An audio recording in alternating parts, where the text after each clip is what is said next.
Hi hello all, நான் ஷோபலன் running video போட்டுக்கிட்டு இருக்கேன். இன்னைக்கு எதை பத்தி பார்க்க போறோம் அப்படின்னா, ஒரு ரன்னிங்க்கு நமக்கு என்னென்ன மாதிரி நியூட்ரிஷன் தேவை, அதுலயும் குறிப்பா அந்த ஜெல்ஸ்ன்னு சொல்றாங்கல்ல, ஷாம்பு பாக்கெட் மாதிரி இருக்கு, அதுல நிறைய பேர் சிப் பண்ணிட்டே போறாங்க. இந்த விஷயத்தை பத்தி நான் நிறைய தடவை பேசணும்னு நினைச்சேன். ஆனா இதை பத்தின எக்ஸ்பீரியன்ஸ் கெயின் பண்றதுக்கு எனக்கு கிட்டத்தட்ட 3 வருஷம் ஆயிருச்சு. முதல்ல ஷூல இருந்து ஆரம்பிப்போம். ஷூ வந்து எனக்கு ஆரம்ப கட்டத்துல அந்த அளவுக்கு காசு இல்லாதனால ஃபர்ஸ்ட் காப்பி ஷூல இருந்து ஆரம்பிச்சு, அதுக்கப்புறம் ஃப்ரெண்ட்ஸோட உதவியில ஒரு நல்ல ஷூ வாங்க ஆரம்பிச்சேன். நானா ஷூ வாங்கி போட்டு பிராக்டிஸ் பண்றதுக்கு கிட்டத்தட்ட எனக்கு 3 வருஷம் ஆயிருச்சு. அதுக்கப்புறம் பார்த்தீங்க அப்படின்னா நியூட்ரிஷன், முக்கியமா புரோட்டீனை எடுத்துக்கிறதா இருக்கட்டும், ஃபுட்டை நம்ம நல்லா எடுத்துக்கிறதா இருக்கட்டும், இதுல எல்லாம் நான் ஓரளவுக்கு ஸ்டேபிள் ஆகிறதுக்கும் கிட்டத்தட்ட அந்த குறிப்பிட்ட டைம் ஆயிருச்சு. இதை தாண்டி இப்போ எனக்கு வந்து ஒரு எலைட் ரன்னராக இருக்கட்டும், ப்ரோ ரன்னராக இருக்கட்டும், இவங்க அட்வைஸ் படி பார்த்தீங்க அப்படின்னா கரெக்டான எலக்ட்ரோலைட்ஸ் எடுத்துக்கங்க, கரெக்டான ஜெல்ஸ் எடுத்துக்கங்க, ப்ராப்பராக ப்ராக்டிஸ் பண்ணுங்க. இல்லைன்னா உங்களுக்கு ஃபியூச்சரில் இன்ஜுரிஸ் வரும், உங்களை நீங்களே ரொம்ப ஸ்ட்ரெஸ் பண்ணிக்கிறீங்க. இயர்ஸ் ஆஃப் இயர்ஸ் போக போக உங்களுக்கு அது பாதிப்பை உண்டு பண்ணும். சில ஜெனட்டிக்ஸை பொறுத்து அது ஆகாமலே இருக்கலாம். நீங்கள் சேஃபாக போயிட்டீங்கன்னா ரொம்ப நல்லது அப்படின்றது ப்ரோ ரன்னர்ஸ், எலைட் ரன்னர்ஸ் என்கிட்ட இப்போ நான் கான்டாக்டில் இருக்கும்போது பேசிக்கிட்டு இருக்கும்போது அவங்க ப்ராப்பராக பண்ணுறவங்க கொடுக்குற அட்வைஸ், அது போக நான் பார்க்குறது, நான் ஸ்டடி பண்ணுறது, இதெல்லாம் வச்சு இந்த ஜெல்ஸ் எடுக்கிறதுக்குள்ள நான் போனேன். நான் வந்து சென்னை ஃப்ரெஷ் ஒர்க்ஸ் நடத்தின மேரத்தானை வந்து ஒரு ப்ராக்டிஸ்ன்றது முறையாக பண்ணாமல் ஒரு மன தைரியத்தில் மட்டும் ப்ராக்டிஸ் பண்ணி நான் அட்டன் பண்ணும்போது கிட்டத்தட்ட 6 hours 5:50 அப்படின்ற ஒரு இதில் அந்த ஃபுல் மேரத்தானை கம்ப்ளீட் பண்ணேன். கடைசி ஒரு 10-15 கிலோமீட்டர்லாம் வாக் பண்ணியே கம்ப்ளீட் பண்ணேன். நல்லா இருந்தது. அது இருந்தாலும் அதை நான் ஓடியே முடிக்க முடியல அப்படின்ற ஒரு வேதனை. அந்த பர்டிகுலர் மேரத்தானில் பார்த்தீங்க அப்படின்னா ஜெல்ஸ் வச்சுருந்தாங்க. என்ன பிராண்ட் அப்படின்னா யூனிவர்ட்னு தான் நினைக்கிறேன். நிறைய வச்சிருந்தாங்க. ஓடுறவங்கலாம் எடுத்து பாக்கெட்ல சொருகிக்கிட்டே போனாங்க. என்னடா இதை எதுக்குடா எடுத்து வச்சுட்டு போறாங்க? என்ன எனக்கு ஒண்ணும் புரியலையே. இது என்ன அப்படின்றது நான் அப்பதான் அந்த விஷயத்த பார்க்குறேன். அடுத்து நான் ஒரு ஈவென்ட்க்கு காங்கேயத்துக்கு போகும்போது, அங்கே ஒருத்தரு ஒரு 5 ஜெல் மட்டும் யூனிவர்ட்ல கிஃப்ட் பண்ணாங்க. இந்த மாரி இத எடுத்து யூஸ் பண்ணுங்க. கண்டிப்பா 1/2 மணி நேரத்துக்கு ஒரு தடவ எடுக்கணும். அப்படின்றது வந்து சொன்னாங்க. அது எனக்கு அப்பயுமே மண்டையில உரைக்கல. ஆளுக்கு நானும் தனுஷும் ஆளுக்கு 2 2 பிரிச்சுக்கிட்டு முகுந்தன் இருந்தான். முகுந்தனுக்கு 1 குடுத்துட்டு, அப்படியே ஷேர் பண்ணிட்டு நாங்க அந்த ரன்ன முடிச்சுட்டு வந்துட்டோம். தனுஷ் வந்து ஒரு டப்பா வாங்குறான். ஒரு ரூ. 700 ரூ. 800 போட்டு ஒரு டப்பா வாங்குறான். அதுல எனக்கு பாதி குடுக்குறான். அவன் பாதி எடுத்துக்கிறான். முகுந்தன் அந்த மாரி தான் வாங்கி எனக்கு பாதி அந்த மாரி நானா கையில காசு போட்டு இதுவரையும் நான் வாங்குனது இல்ல. ஏன்னா அந்த அளவுக்கு நான் ஜெல்ஸுக்குன்னு பர்ட்டிகுலரா செலவு பண்ற அளவுக்கு நான் அந்த வளரல. வெறும் தண்ணிய குடிச்சிட்டு ஓடுவேன். நீங்க என் வீடியோஸ்லாம் பார்த்தீங்கன்னா 21 கிலோமீட்டர், 42 கிலோமீட்டர், 32 கிலோமீட்டர்லாம் சில இடத்துல தான் தண்ணி அடிப்பேன். மோஸ்ட்லி வந்து தண்ணி இல்லாம 22, 25, 32 வரையும் கூட நான் ஓடியிருக்கேன். இதனால என்ன சொல்ல வரேன்னா, இந்த இயர்ஸ் ஆஃப் எக்ஸ்பீரியன்ஸ பொறுத்தவரையும் ஒரு நியூட்ரிஷனுக்குள்ள இப்ப என்னால செலவு பண்ண முடியும் அப்படின்ற ஒரு நிலைமை வந்ததுக்கு அப்புறம் இந்த நியூட்ரிஷனுக்குள்ள பர்ட்டிகுலரா இறங்கினேன் நானு. அப்பதான் வந்து ஜெல்ஸ பத்தின எக்ஸ்பீரியன்ஸ் எவ்வளவு இம்பார்ட்டன்ட் அப்படின்ற ஒரு விஷயத்த நான் கேள்விப்பட்டேன். அப்படி இருக்கும்போது நம்ம ஊர்ல கிடைக்கக்கூடிய இந்தியன் பிராண்ட்ஸ்ல கிடைக்கக்கூடிய ஒரு 4 வகையான 5 வகையான ஜெல்ஸ் உங்களுக்கு நான் சொல்றேன். முதல் ஜெல் வந்து யூனிவெட் அப்படின்ற கம்பெனி. அது ஓவராலா இந்தியால வந்து எல்லாரும் யூஸ் பண்றது. நான் ப்ரோ ரன்னர்ஸா இருக்கட்டும், எலைட் ரன்னர்ஸா இருக்கட்டும், பிகினர்ஸா இருக்கட்டும், எல்லாரும் யூஸ் பண்றாங்க. 2வது fast and up. Fast and up நீங்க ஓவராலா பார்த்திருப்பீங்க. எல்லா ஈவென்ட்ஸ்லயும் ஸ்டால் போட்டிருப்பாங்க. அவங்களும் ஓரளவுக்கு பெஸ்ட்டா பண்ணிக்கிட்டு இருக்காங்க. 3வது டெக்கத்லான் ஜெல்ஸ். டெக்கத்லான் ஜெல்ஸை பொறுத்தவரை எனக்கு இன்னொரு ஒப்பீனியன் இருக்கு. அதை கடைசியா சொல்றேன். அதுக்கப்புறம் லீப், அசன்ட் அப்படின்ற ஒரு கம்பெனி இப்பதான் எமர்ஜ் ஆகி வந்துகிட்டு இருக்காங்க. ஸோ இந்த 4-5 கம்பெனி இருக்கு இந்த ஜெல்ஸ் பொறுத்தவரையும். இது போக இப்போ ஃபாரின்ல இருந்து எனக்கு வாங்கிட்டு வந்ததுன்னு பார்த்தீங்க அப்படின்னா, இந்த எஸ்ஐஎஸ் ஐசோடோனிக் அப்படின்ற ஒரு ஜெல். இது வந்து என்ன ஃப்ளேவர்னு பார்த்தீங்கன்னா, ஆப்பிள் ஃப்ளேவர்னு நினைக்கிறேன். ஆமா, ஆப்பிள். இதுக்கப்புறம் எனக்கு வந்து மார்டன் அப்படின்ற ஒரு ஜெல்லு. இதுல வந்து கஃபைன் உள்ளது இருக்கு, கஃபைன் இல்லாதது இருக்கு. கஃபைன்றது உங்களுக்கு தெரியும்ல, கேஃபினேட்டட் அந்த காஃபி வந்து நமக்கு பிரிஸ்கா இருக்கிறதுக்கு உதவி பண்ணும்ல, அந்த ஒரு சப்ளிமெண்ட் இதுல ஆட் ஆயிருக்கும். அந்த ஒரு இன்கிரிடியன்ட். இப்ப இத்தனை டைப் ஆஃப் ஜெல் இருக்கு. முதல்ல யூனிவெட் அப்படின்ற ஒரு கம்பெனி எடுக்கும்போது எப்படி இருந்தது அப்படின்னா, டானிக் மாரி நான் ஃபீல் பண்ணேன். பார்ஷியலா ஒரு டானிக் மாரி இருந்தது. ஒரு ஜெல் எடுத்த உடனே என்னமோ வயிறே ஃபுல்லான மாரி இருக்கும். சில சமயம் வயிறு அப்படியே ப்ளோட்டிங் இருந்துகிட்டே இருக்கும். அப்புறம் நான் எக்ஸ்பீரியன்ஸ் பண்ணதுன்னு பார்த்தீங்கன்னா, மும்பை மேரத்தான்ல பரவலா எனக்கு கிடைச்சதுன்னு பார்த்தீங்கன்னா, ஃபாஸ்ட் அண்ட் அப் ஜெல். இது ஈஸியா எனக்கு கிடைச்சுச்சு. எல்லாருமே வாங்கி கையில குடுத்தாங்க. இத நான் எடுக்கும்போது என்னன்னா, ஈஸியா கன்சியூம் பண்ண முடிஞ்சுச்சு. ஆனா அந்த அளவுக்கு எனக்கு அதுக்கு உண்டான ரிசல்ட் கிடைச்சான்னா, எனக்கு தெரியல. அந்த அளவுக்கு அத ஃபீல் பண்ண மாரி எனக்கு தெரியல. ஆனா ஓகே அப்படின்ற மாரி இருந்தது. இதுக்கப்புறம் டெக்காத்லான் ஜெல். இருக்கிறதுலயே மோஸ்ட் கான்சன்ட்ரேட்டட், ரொம்ப திக்கா இருக்கிறது.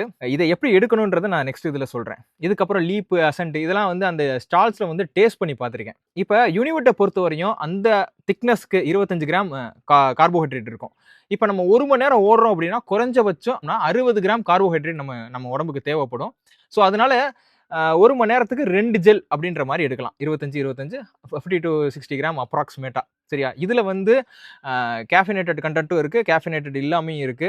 இதுல வந்து பீட்டா அலனைன் அப்படின்ற ஒரு காம்பவுண்டும் இருக்கு. இது வந்து ஹிட் ஒர்க் அவுட்ஸ் பண்றதுக்கு, சடனா ஒரு பெர்ஃபார்மன்ஸ் இன்கிரீஸ் பண்றதுக்கு, இந்த மாரி விஷயத்துக்குலாம் ஒரு சில குறிப்பிட்ட எம்ஜி ஆட் பண்ணியிருப்பாங்க. இதெல்லாம் ரொம்ப யூஸ்ஃபுல்லா இருக்கும். இந்த யூனிவர்ட்ட பொறுத்தவரையும் கிட்டத்தட்ட ஒரு டானிக் மாரி இருக்கும் அப்படின்னு சொல்லியிருந்தேன்ல. இத எடுத்த உடனே தண்ணி குடிக்கிற மாரி இருக்கும். இப்ப நீங்க இத சிப் பண்ணிட்டீங்க. அடுத்த ஸ்டால்ல நீங்க தண்ணி எடுத்து குடிச்சிட்டு போற மாரி இருக்கும். கொஞ்சமா குடிச்சா போதும். இந்த யூனிவர்ட்ட பொறுத்தவரையும். 2வது ஃபாஸ்ட் நம்புக்கு அவ்வளவா தண்ணி குடிக்க தேவையில்ல. சிப் பண்ணி குடிச்சா கூட போதும். 3வது டெக்காத்லான் இருக்கிறதுலயே திக்கா இருக்கிறது. வயிற ரொம்ப அப்செட் பண்ணி விடுறது. ஸோ இந்த மாரி விஷயங்கள்லாம் இந்த டெக்காத்லான்ல நெறைய பேர் ஃபீல் பண்ணியிருப்பாங்க. சில பேத்துக்கு யூனிவர்ட்ல ஃபீல் பண்ணியிருப்பாங்க. சில பேத்துக்கு ஃபாஸ்ட் நப்ல ஃபீல் பண்ணியிருப்பாங்க. இந்த டெக்காத்லான பொறுத்தவரையும் கிட்டத்தட்ட 300லேருந்து 400 எம்எல் வரையும் தண்ணி குடிக்க சொல்றாங்க. அதிகமா தண்ணி குடிக்க சொல்றாங்க. ஏன்னா ரொம்ப கான்சன்ட்ரேட்டடா இருக்கும். அதுதான் வந்து இருக்கிறதுலயே பெரிய பிரச்சனை. இப்ப லீப், அசென்ட்லாம் நான் அந்த அளவுக்கு எடுத்ததில்ல. இந்த 3 எடுத்தத வச்சு நான் சொல்றேன். எனக்கு வந்து மைல்டா ஐபிடி இருக்கு. நான் இப்ப வந்து ஐபிடினா கட் இஷ்யூ இருக்கு. என்னால வந்து சில வகையான புரோட்டீன்ஸ் எல்லாம் நெறைய புரோட்டீன் அதிகமா எடுக்க முடியாது. டைஜெஷன் பிரச்சனை இருக்கும். கான்ஸ்டிபேஷன் சில சமயம் ஆகும். ஏன்னா அதிகமா புரோட்டீன் எடுக்கும்போது அந்த பிரச்சனைகள்லாம் எல்லா அத்லெட்ஸும் ஃபேஸ் பண்றது. எனக்கு குறிப்பா மைல்டா ஐபிடி இருக்கிறதுனால, நான் சென்சிட்டிவ் கட் இருக்கிறதுனால புரோட்டீன முதற்கொண்டு பார்த்து எடுப்பேன். எனக்கு வந்து சிக்கன் நான் சாப்பிட்டேன் அப்படின்னா, அதுல இருக்க புரோட்டீன் எனக்கு அப்சார்ப்ஷன் கிடைக்குமான்னு கேட்டீங்கன்னா கிடையாது. இப்ப மட்டன் சாப்பிட்டேன் அப்படின்னா நல்லா ஒரு அப்சார்ப்ஷன் இருக்கும். ஆனா அதுல ஃபேட் ஜாஸ்தி. இந்த மாரி சில பிரச்சனைகள்லாம் இருக்கு. அதனால பர்ட்டிகுலரா பார்த்து எடுப்பேன். 2வது ஃபைபர். சொல்யூபிள் ஃபைபர், இன்சொல்யூபிள் ஃபைபர்ன்னு இருக்கு.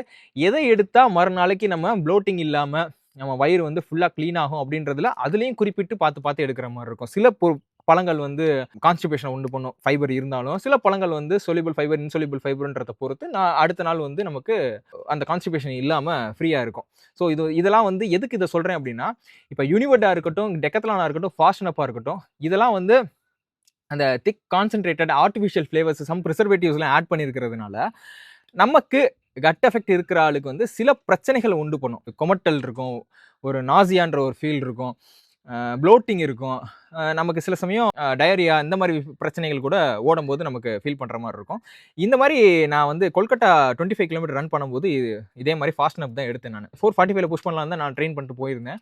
ஆனா என்னன்னு பார்த்தீங்கன்னா, இத சாப்பிட்டதுக்கப்புறம் எனக்கு ப்ளோட்டிங் அதிகமாகி அப்படியே மோஷன் வர்ற மாரி இருக்கு. ஆனா வரல இருந்தது. அதனால 5 பேஸ்லயே ஸ்டெடியா அது ஒரு 5 பேஸ் ஈவென்ட்டாவே முடிச்சுட்டு வந்துட்டேன் நானு. அதுல பெர்சனல் பெஸ்ட் குடுக்க முடியல. இப்ப நான் குறிப்பிட்டு சொன்ன மாரி யூனிவர்ட்டா இருக்கட்டும், ஃபாஸ்ட் நப்பா இருக்கட்டும், இது டெக்காத்லானா இருக்கட்டும், இதுல எல்லாம் இந்த மாரி கேஃபினேட்டட் கன்டென்ட்டும் இருக்கும். சம் பிரிசர்வேட்டிவ்ஸ் ஆட் பண்ணியிருப்பாங்க.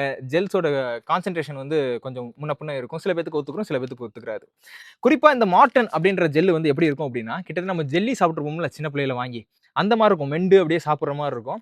அப்படியே முழுசா நம்ம வயித்துக்குள்ள போயி, அதுக்கப்புறம் கரைஞ்சு அதோட கார்போஹைட்ரேட் வந்து நம்ம உடம்புக்கு சேர்றதுனால, இதுல வந்து எந்த ஒரு பிரிசர்வேட்டிவ்ஸும் கிடையாது. ஆர்டிஃபிஷியல் ஃப்ளேவர்ஸ் கிடையாது. அதனால இது வந்து முழுக்க இதுல இருக்கக்கூடிய அந்த எனர்ஜி வந்து நம்ம உடம்புக்கு முழுசா போய் சேரும். எனக்கு சயின்டிஃபிக்கா இத பத்தி எனக்கு தெரியல. ஸோ இது வந்து ஹைட்ரோஜெல் டெக்னாலஜி அப்படின்னு சொல்றாங்க. இது வந்து ஐபிடி பிரச்சனை இருக்கிறவங்க, கட் இஷ்யூ இருக்கிறவங்களுக்கு ரொம்ப சஜஷன் பண்ணக்கூடியது. கொஞ்சம் எக்ஸ்பென்சிவ் இது. இத நான் வாங்குறதுக்கு என்னோட ஃப்ரெண்ட் ஜெர்மனில இருந்து இந்த மாரி ஒரு மார்டன் ஒரு ஜெல் இருக்கு. உங்களுக்கு ஐபிடி இருக்கிறதுனால இந்த ஜெல் வந்து நல்லா இருக்கும் அப்படின்னு சஜஷன் பண்ணாரு. இப்பயுமே நானும் தனுஷும் இத ஷேர் பண்ணி ரூ. 3500 போய் ரூ. 7000 இதோட மதிப்பு. ஸோ ஷேர் பண்ணி தான் வாங்கியிருக்கோம். ஆளுக்கு பாதி அப்படின்ற மாரி. இதுக்கப்புறம் எஸ்ஐஎஸ்ல 2 ஜெல் மட்டும் வந்தது. 1 எடுத்திருக்கேன். இன்னொன்னு நான் இந்த வீடியோக்காக கையில வச்சிருக்கேன். இதுவுமே கன்சியூம் பண்றதுக்கு ரொம்ப ஈஸியா இருக்கும். இதுல வந்து 22 கிராம் இருக்கு இதோட ஒரு சிப்பு. ஆனா குவான்டிட்டி பார்த்தீங்கன்னா 60 கிராம் இருக்கு. நெறையா குடிக்கிற மாரி இருக்கும். இதுக்கு ரொம்ப அதிகமா வாட்டர் தேவைப்படாது. குடிச்சிட்டீங்கன்னா ஓரளவுக்கு டைல்யூட் ஆயிரும். டேஸ்ட்டும் நல்லா இருக்கும். எஸ்ஐஎஸ் வந்து மார்டன கம்பேர் பண்ணும்போது கொஞ்சம் கம்மியான எக்ஸ்பென்சிவ் தான். இதுதான் இந்த ஜெல்ஸ பத்தின ஒரு ஓவரால் ரிவ்யூ. இதெல்லாம் எப்பப்பலாம் எடுக்கணும்னு கேட்டீங்கன்னா, ஒரு லாங் ரன் பண்ண போறீங்க, 32 கிலோமீட்டர் பண்ண போறீங்க, 42 கிலோமீட்டர் பண்ண போறீங்க அப்படின்னா, நீங்க ஒரு ரன் ஸ்டார்ட் பண்றதுக்கு ஒரு 10 நிமிஷத்துக்கு முன்னாடி ஒரு கேஃபினேட்டட் ஜெல் எடுத்துட்டு கூட ஸ்டார்ட் பண்ணலாம். சில பேருக்கு கேஃபினேட்டட் ஒத்துக்காது அப்படின்னா நார்மல் ஜெல் எடுத்துட்டு கூட நீங்க ஸ்டார்ட் பண்ணலாம். ஒரு 25 நிமிஷத்துல இருந்து 30 நிமிஷத்துக்கு ஒரு தடவை இந்த ஜெல்ஸை வந்து நீங்க எடுத்துட்டு அதுக்கப்புறம் வாட்டர் குடிக்கிற யூனிவர்ட்ல எல்லாம் வாட்டர் குடிக்கிற மாதிரி இருக்கும். டெக்காத்லான்ல வாட்டர் குடிக்கிற மாதிரி இருக்கும். மார்டன்னா வாட்டர் தேவைப்படாது. சில சமயம் வந்து 40 நிமிஷத்துக்கு ஒரு தடவை வாட்டர் இன்டேக் எடுத்துக்கிறது ரொம்ப நல்லது. இந்த மாதிரி ஜெல்ஸ் எடுக்கிறதுனால என்ன ஆகும் அப்படின்னா, நம்ம ஒரு ரன்னை ஃபெட்டிக் இல்லாம ரொம்ப ஈஸியா அடுத்த நாள் அடுத்த வேலையை பார்க்கலாம். ஓடி முடிச்சதுக்கு அப்புறம் நல்ல எனர்ஜி இருக்கும். சோர்வு இல்லாம அடுத்த நாள் அடுத்த வேலையை பார்க்குற அளவுக்கு ஒரு நியூட்ரிஷனோட நம்ம கம்ப்ளீட் பண்ணலாம். இந்த ஜெல்ஸை வந்து சில பேர் வாங்கி இந்த மாதிரி விலை கொடுத்து வாங்கி ப்ராக்டிஸ் பண்றவங்களும் இருப்பாங்க. சில பேர் வந்து ஈவெண்ட்ஸ்க்கு மட்டும் விலை கொடுத்து வாங்கி கொண்டு போவாங்க. சில பேர் பிராக்டிஸ்க்கு தானா ஓனா தயாரிச்சு அத ட்ரெய்னிங் செஷன்ஸ்க்குலாம் யூஸ் பண்ணிக்கிருவாங்க. நம்மளோட பட்ஜெட்ட பொறுத்து அந்த மாரி நம்ம யூஸ் பண்ணிக்கலாம். ஆனா நியூட்ரிஷன்ன்றது ரொம்ப முக்கியமான ஒண்ணு. இதெல்லாம் நம்ம அப்கிரேட் பண்ண நம்ம லைஃப் லாங் வந்து ஒரு இன்ஜுரி இல்லாம, ஃபெட்டிக் இல்லாம ஒரு ரன்ன வந்து ரொம்ப கான்ஸ்டன்ட்டா ஓடி முடிச்சதுக்கப்புறம் ஒரு நம்ம தான்டா அப்படின்ற ஒரு ஃபீலோட முடிக்கலாம். கண்டிப்பா இந்த வீடியோல நெறைய விஷயங்கள் நான் ஷேர் பண்ணியிருக்கேன்னு நெனைக்கிறேன். இதோட பார்ட் 2 வீடியோவும் நான் உங்களுக்கு போடுறேன். இத பத்தின இந்த வீடியோவ பத்தின நிறை குறைகள பத்தி பார்ட் 2 வீடியோவும் போடுறேன். அதையும் பாருங்க.